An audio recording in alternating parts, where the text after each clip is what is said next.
सध्या राज्यभर गाजत असलेल्या पुण्यामधील तनिषा भिसे यांच्या मृत्यूच्या संदर्भात आज माता मृत्यू अन्वेषण समितीचा अहवाल येणार आहे। यासोबतच धर्मादाय आयुक्तांच्या अहवालाची सुद्धा अजूनही प्रतीक्षा आहे। या दोन्ही अहवालामध्ये नेमका कुणावरती ठपका ठेवत कारवाईची शिफारस केली जाते याची सुद्धा उत्सुकता आहे। अहवालामधील निष्कर्षाच्या नंतर रुग्णालयावरती काय कारवाई होईल, संबंधित डॉक्टरांवरती कारवाई होणार का, तसंच या प्रकरणामधलं नेमकं सत्य काय याचा वेध घेतला जाईल। दरम्यान राज्य महिला आयोगाच्या अध्यक्ष रुपाली चाकणकर यांनी तनिषा भिसेंच्या मृत्यूला रुग्णालयच जबाबदार असल्याचा ठपका ठेवलाय। आता माता मृत्यू अन्वेषण समिती तसंच धर्मादाय आयुक्तांच्या अहवालाची उत्सुकता आहे।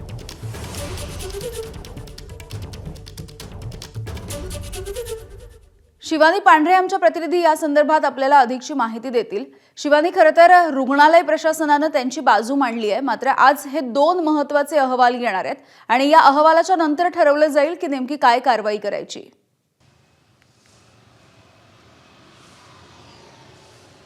हो, काल राज्य शासनाने नेमलेल्या समितीचा अहवाल आला आणि तो अहवाल महिला आयोगाच्या अध्यक्ष रुपाली चाकणकर यांनी सादर केला आणि या अहवालात साधारण अनेक गोष्टी त्यांनी अशा सांगितल्या की ज्यात रुग्णालयावर ठपका ठेवल्याचं असं आपल्याला दिसून आलं। अक्षरशः त्यांनी रुग्णालयाच्या ठपक्यांचा जो पाढा असतो तो पाढाच वाचून काढला की किती वाजता बोलवलं, काय काय केलं, रुग्णालयांनी कशी त्यांना साथ दिली नाही। धर्मादाय रुग्णालय असेल तर या रुग्णालयाची माहिती त्यांनी दिली नाही, अशा अनेक गोष्टी त्यांनी या पत्रकार परिषदेत सांगितल्या होत्या। आणि त्याच्यानंतर त्यांनी सांगितलं की धर्मादाय आयुक्तांची जी समिती आहे आणि त्याच्यासोबतच माता मृत्यू अन्वेषण समिती जी आहे या दोन्ही समितीचा अहवाल जोपर्यंत प्राप्त होत नाही तोपर्यंत या सगळ्यावर कारवाई करता येणार नाही। जोपर्यंत या दोन्ही समितीचा अहवाल आज संध्याकाळपर्यंत प्राप्त होईल आणि या दोन्ही समितीचा अहवाल महत्त्वाचा निर्णय देईल किंवा महत्त्वाचा निष्कर्ष ठरवेल की रुग्णालयावर कोणती कारवाई होते, तनिषा भिसे यांच्या कुटुंबीय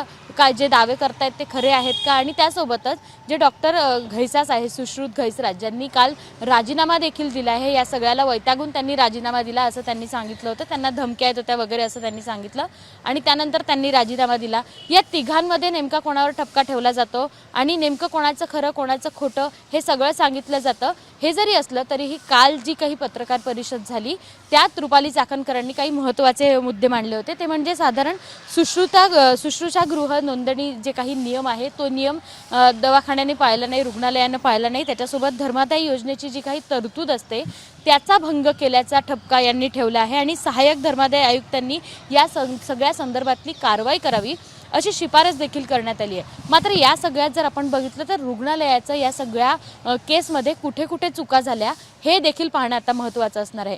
रुग्णालयानं पहिले तर या महिलेला 5 तास बसवून ठेवलं हे समोर आलं आहे आणि 5 तास जर ब्लिडिंग होताना महिलेला बसवून ठेवलं असेल तर ही रुग्णालयाची सगळ्यात मोठी चूक या सगळ्या याच्यात ठरू शकते। दुसरी चूक म्हणजे रक्तस्राव होत असताना हे सगळं घडत होतं आणि महत्त्वाचं म्हणजे हे सगळं सुरू असताना रुग्णाकडून पैशाची मागणी करण्यात आली होती। धर्मादाय आयुक्तालयाचा जो काही रूल आहे की उपचाराआधी कोणीही रुग्णालयाची अनामत रक्कम जी असते, डिपॉझिट जी असते, त्याची मागणी करू शकत नाही, मात्र रुग्णालयाने याची मागणी केली होती।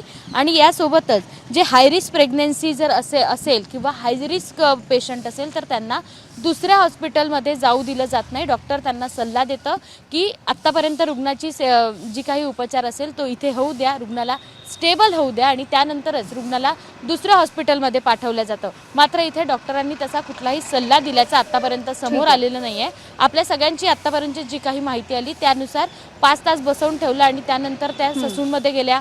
ससूनमध्ये काही न बघता त्यांनी थेट सूर्य हॉस्पिटल गाठलं, तिथे त्यांची डिलिव्हरी झाली, 2 बाळांना जन्म दिला आणि त्यानंतर त्यांची तब्येत खालावत गेली आणि मणिपाल हॉस्पिटलमध्ये जाऊन त्यांचा मृत्यू झाला।